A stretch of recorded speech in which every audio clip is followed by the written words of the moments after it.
Seja muito bem-vindo ao nosso canal de estudos bíblicos. Seguimos com a nossa série sobre os livros de Josué, Juízes e Rute. E hoje nós finalizamos a primeira parte, onde nós estudamos sobre o livro de Josué.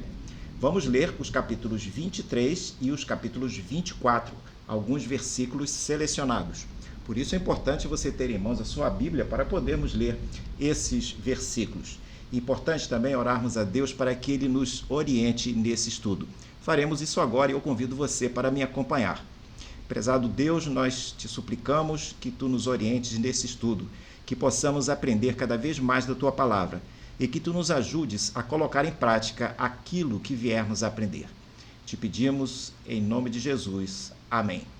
Vamos lá então ler o nosso texto de Josué, capítulo 23. Leremos o versículo 1, 2 e 3, depois leremos o versículo 14 e leremos 3 versículos do capítulo 24.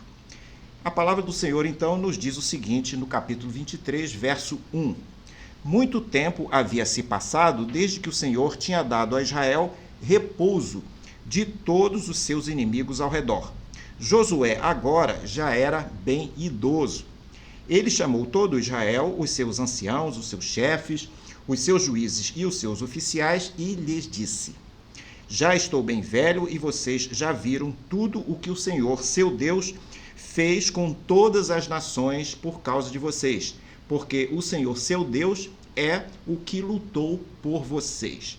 Lá no verso 14, lemos então: Eis que hoje sigo pelo caminho de todos os mortais, e vocês sabem de todo o coração e de toda a alma que nenhuma só promessa falhou de todas as boas palavras que o Senhor, seu Deus, lhes falou. Todas se cumpriram, nenhuma delas falhou. Quando então vamos ao capítulo 24, lemos os versos 29, 30 e 31, e diz o seguinte, a palavra de Deus: Depois destas coisas, Josué, filho de Num, servo do Senhor, morreu com a idade de 110 anos. Foi sepultado na sua própria herança em Timnat-Será, que fica na região montanhosa de Efraim, para o norte do Monte Gaás. Israel serviu o Senhor todos os dias de Josué e todos os dias dos anciãos que ainda sobreviveram por muito tempo depois de Josué e que sabiam de todas as obras que o Senhor tinha feito por Israel. Os israelitas haviam entrado em Canaã e conquistado uma boa parte do território. A resistência de cerca de 30 reis cananeus havia sido neutralizada durante 7 anos, mas restavam muitos lugares que ainda precisavam ser conquistados. Esta seria a tarefa de cada tribo individualmente e não mais de uma coalizão delas, como havia ocorrido nesses últimos 7 anos sob o comando de Josué. No ponto onde nós estamos em nosso estudo hoje, Josué já havia feito a divisão da terra de Canaã entre as tribos de Israel. Cada uma delas seria responsável por ocupar suas respectivas partes e tomar posse da herança que Javé estava lhes dando. Josué reúne os israelitas para entregar sua última mensagem. O texto que nós lemos, de Josué 23, versos 1 a 3 e o 14, nos informa que agora o grande comandante estava idoso e o momento de sua partida estava chegando. As palavras de Josué, nos 2 capítulos finais do livro, são semelhantes às palavras de Josué que ele levou os israelitas no final do livro de Deuteronômio. Ele lembra aos israelitas que Deus tinha realizado coisas por eles e que eles haviam visto essas coisas com seus próprios olhos. É o que Josué diz nessas últimas palavras ao povo. Da mesma forma que Moisés havia feito, Josué também exorta os israelitas. Ele diz para eles obedecerem cuidadosamente à lei de Deus e a não se afastarem dela de maneira nenhuma.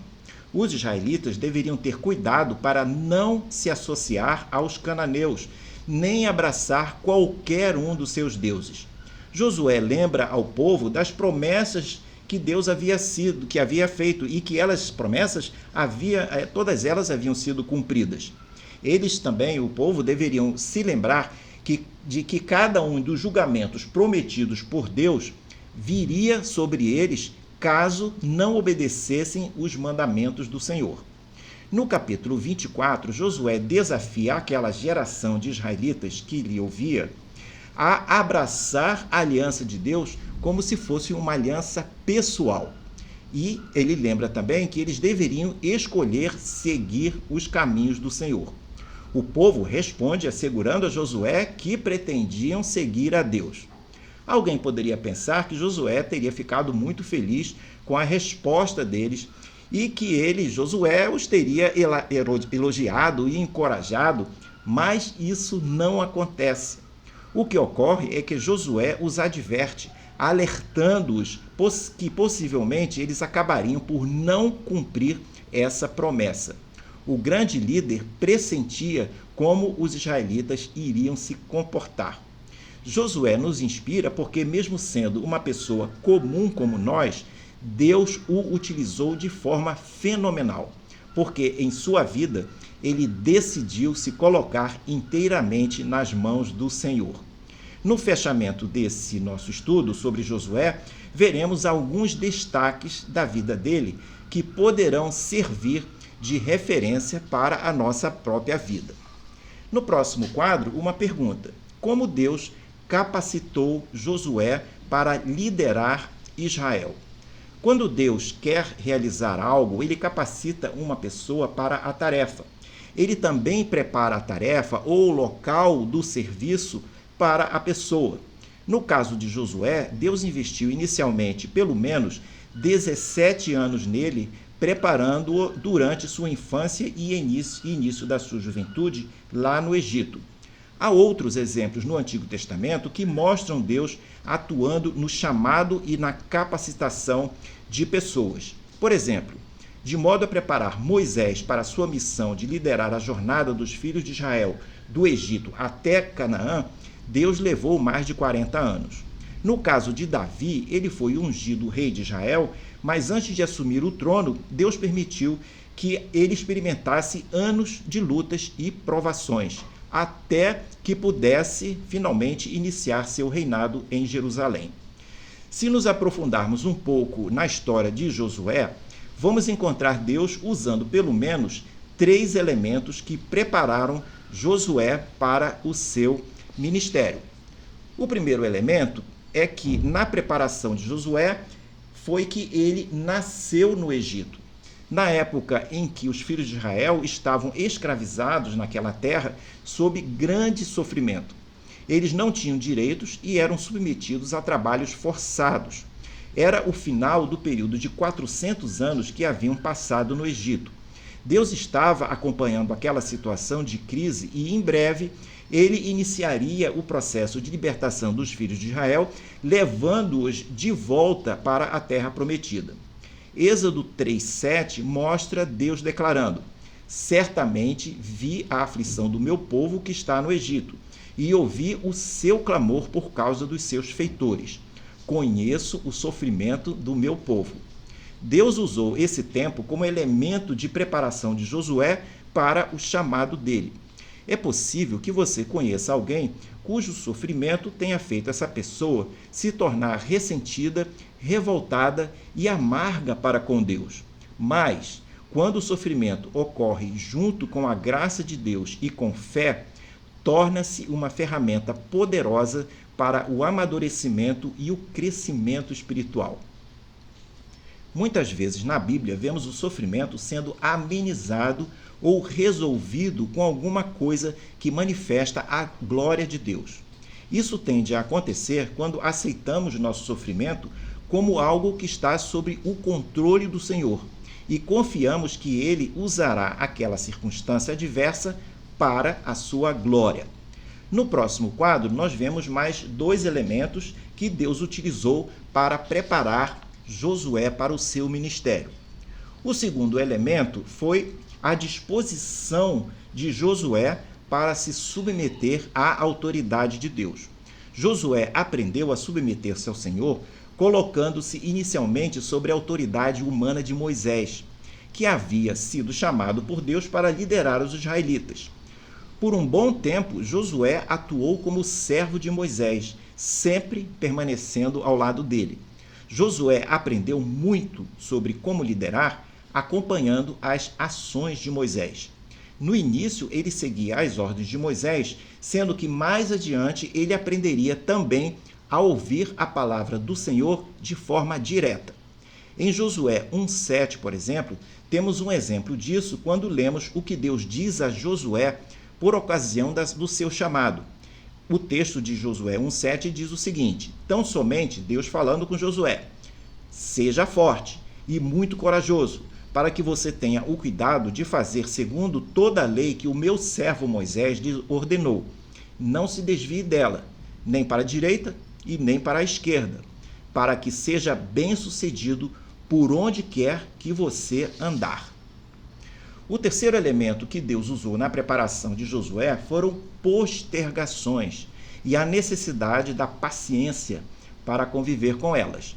3 meses após terem deixado o Egito, os filhos de Israel, compondo um grupo de cerca de 2 milhões de pessoas, estavam na fronteira de Canaã, em um lugar chamado Cades Barneia, prontos para entrar na terra prometida. Dos 12 espias que foram enviados para estudar como fariam a entrada na terra, Josué e Caleb, seu amigo de armas, foram os únicos que se posicionaram favoravelmente quanto a seguir. Os demais espias foram contrários e levaram o povo a decidir não entrar em Canaã naquela oportunidade. Isso fez com que os israelitas passassem 40 anos vagando no deserto até uma segunda tentativa, ocorrida 4 décadas depois, tendo Josué na liderança do povo. Desde essa primeira tentativa de cruzar a fronteira de Canaã, Josué e Caleb estavam confiantes nas promessas de Javé. Deus usou essa postergação da entrada na terra prometida como uma oportunidade para Josué se capacitar mais ainda, visando assumir a liderança do povo, algo que aconteceria mais tarde. No próximo quadro, nós vemos 5 características da liderança que se destacam em Josué. 5 características de sua liderança que podemos considerar como destaques. A primeira característica, ou o destaque, é que Josué andava com Deus e o servia. O autor que completou o livro de Josué, escrevendo sobre sua morte, em Josué 24, verso 29, diz que se refere a ele como servo do Senhor. Essa também havia sido uma característica de Moisés. Este é o único lugar no livro onde Josué recebe esse título e a citação ocorre apenas após a sua morte. Talvez isso nos ensine a sermos humildes e não adotarmos nós mesmos tal designação, deixando que outros percebam isso a partir de nossas ações. No início de seu ministério como líder, Deus fala a Josué, lá no verso 8 do capítulo 1, que eu convido você para ler comigo aqui por um instante. Ele diz o seguinte, Deus dizendo a Josué: não cesse de falar desse livro da lei. Pelo contrário, medite nele de dia e de noite, para que você tenha o cuidado de fazer segundo tudo o que nele está escrito. Então você prosperará e será bem-sucedido. Em resposta a essa palavra, Josué passou o resto da vida dele interagindo com o Senhor por meio das Escrituras e da oração. Uma das experiências mais marcantes de comunicação direta de Josué com Deus ocorre no capítulo 5, antes da Batalha de Jericó, quando ele estava andando sozinho à noite perto das muralhas da cidade. Ele levanta os olhos e vê à sua frente um homem pronto para o combate que trazia na mão uma espada. Josué pergunta a ele: você é dos nossos ou é dos nossos adversários? Ao que o homem responde: não sou nem uma coisa nem outra. Sou o príncipe do exército do Senhor e acabo de chegar. Josué então se curva com referência e humildade, pois reconhece que aquele guerreiro era uma manifestação viva de Javé, era uma teofania. Ele vê claramente que era Javé quem estava no comando. Durante seu ministério, Josué costumava orar e meditar na palavra de Deus. Quando da derrota que ocorre na cidade de Ai, tempos depois, ele reage com seu rosto em terra, clamando ao Senhor em preparação para uma nova oportunidade, que ocorreria por meio de uma segunda batalha onde Israel venceria. Uma segunda característica da liderança de Josué era a sua coragem. Quando Deus chamou Josué para a liderança no capítulo 1, por 4 vezes ele exorta Josué a ser corajoso. Uma dessas vezes está lá no Josué 1,9, um versículo muito conhecido, que diz, Deus dizendo a Josué, não te mandei eu? Esforça-te e tem bom ânimo, não pasmes nem te espantes, porque eu, Senhor teu Deus, serei contigo onde quer que andares. É possível que Josué tenha tido medo antes de todas as suas batalhas que teve que enfrentar, mas ele superou esses medos em todas elas. Um desses casos aparece em Josué 11,16, quando Javé lhe fala sobre a batalha que estava prestes a acontecer contra o rei da cidade de Hazor. Eu convido você também para ler essa passagem comigo, lá em Josué, no capítulo 11. No capítulo 11, nós lemos o seguinte, 11:6. O Senhor disse a Josué, não tenha medo deles, porque amanhã, a esta mesma hora, eu já os terei entregue todos mortos aos filhos de Israel. Ter certos medos faz parte da vida. O que não pode ocorrer é a pessoa ficar paralisada ou intimidada por eles.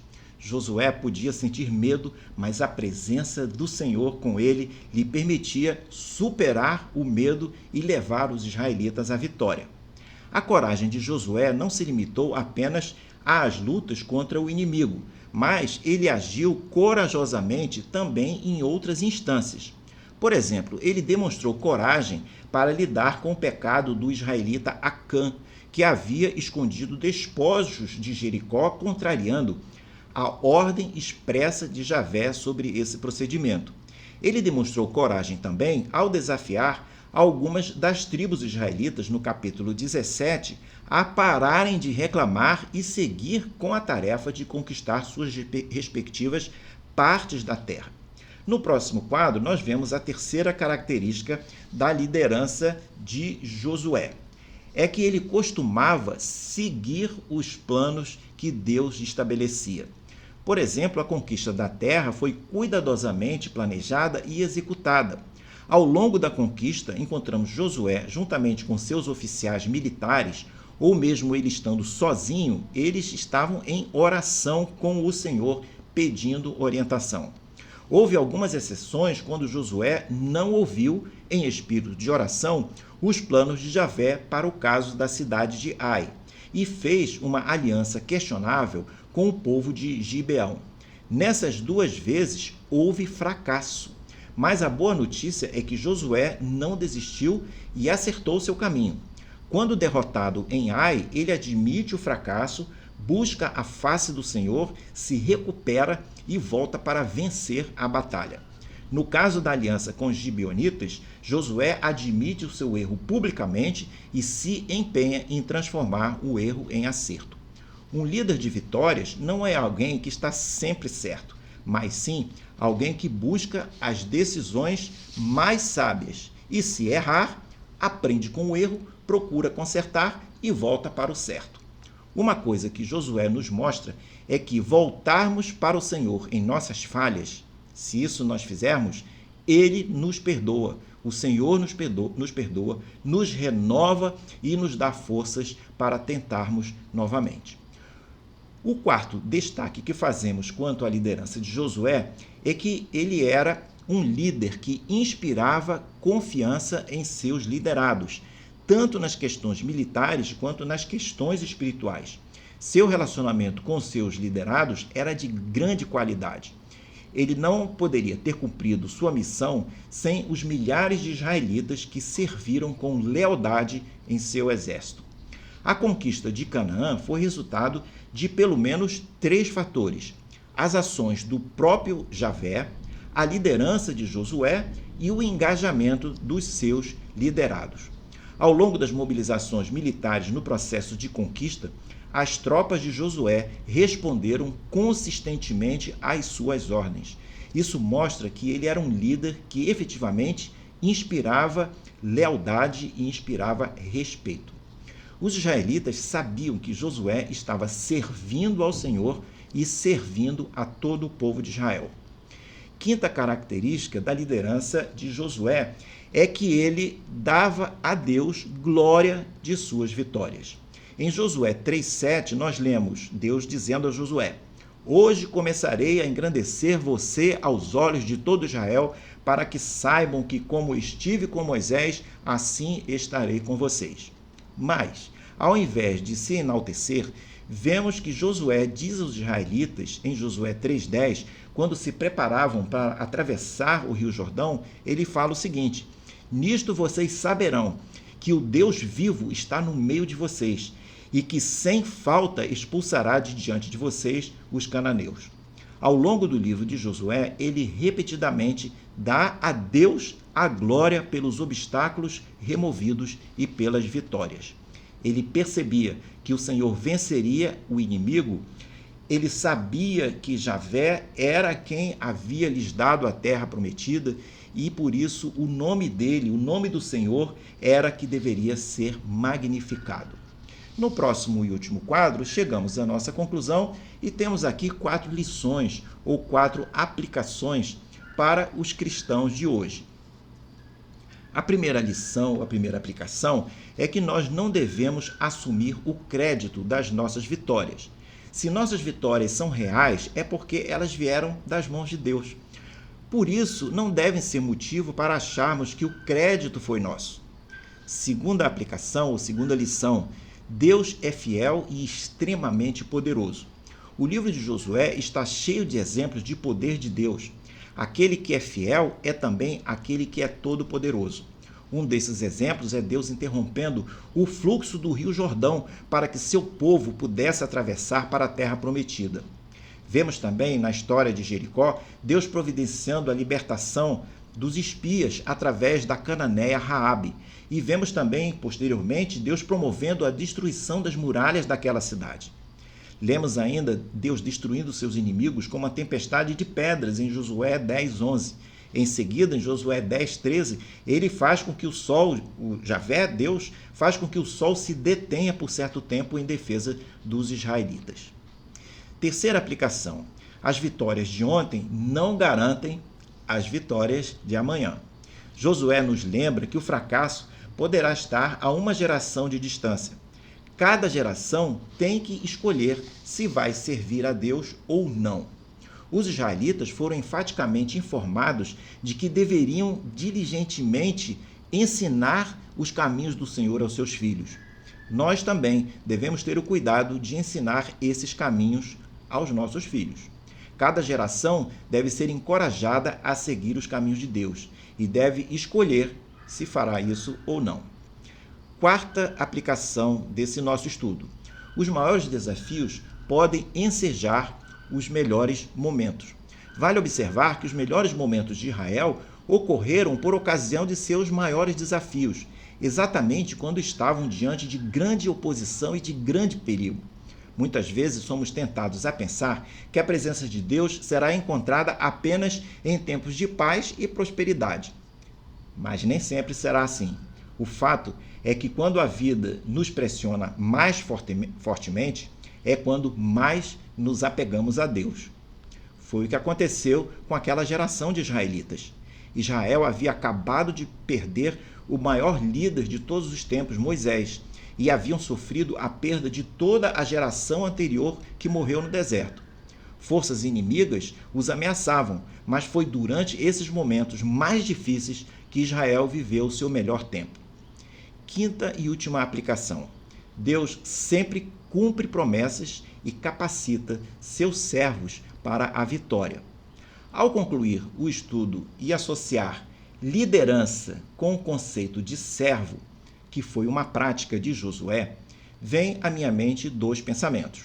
O primeiro é que no livro O Monge e o Executivo, de James Hunter, o autor desenvolve um conceito muito interessante sobre o que ele chama de líder-servidor. Vale a pena conferir. O segundo pensamento está em Marcos, capítulo 10, versos 43 e 44. São palavras de Jesus, que diz o seguinte: quem quiser tornar-se grande entre vocês, que se coloque a serviço dos outros. E quem quiser ser o primeiro entre vocês, que seja servo de todos.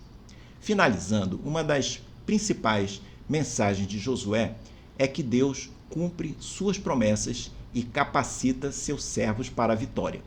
Aprendemos também que isso normalmente ocorre se esses servos confiarem e obedecerem ao Senhor.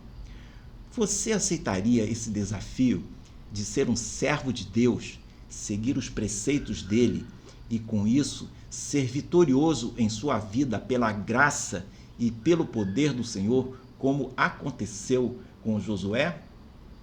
Deixo essa pergunta para você pensar.